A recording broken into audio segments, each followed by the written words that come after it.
Alors, si on a un binôme dont les deux termes sont des cubes parfaits séparés par un plus de la forme a à la 3 plus b à la 3, on divise le binôme par a plus b, on obtient alors, donc, je vais prendre l'exemple y3 plus 125.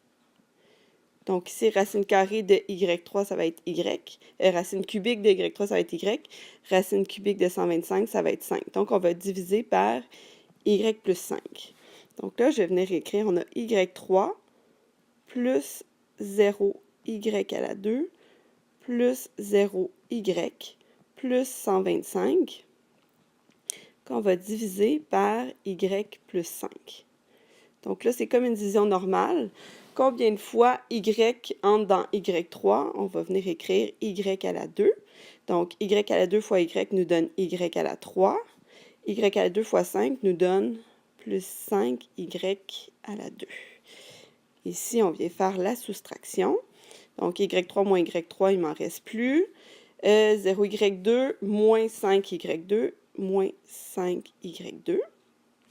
Et là, on va venir faire la même chose pour le deuxième petit terme. Combien de fois y entre dans moins 5y2? Il rentre moins 5y fois. Moins 5y fois y me donne moins 5y2. Moins 5y fois 5 me donne moins 25y.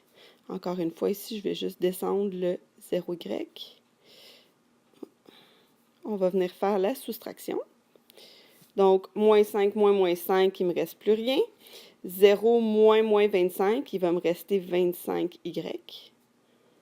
Et je vais descendre mon 125 plus 125. Combien de fois y rentre dans 25y? Il rentre 25 fois. Donc, 25 fois y. 25 fois y me donne 25y. Et 25 fois 5 me donne 125. Donc, ma division est terminée. Donc, le résultat, dans le fond, on peut le factoriser comme étant y plus 5 fois y2 moins 5y plus 25. Et y2 moins 5y plus 125 ne se factorise pas. Et comme on voit dans la théorie, ça nous donne bien y à la 2 plus, pas plus, pardon, moins, dans le fond, 5y plus 5 à la 2.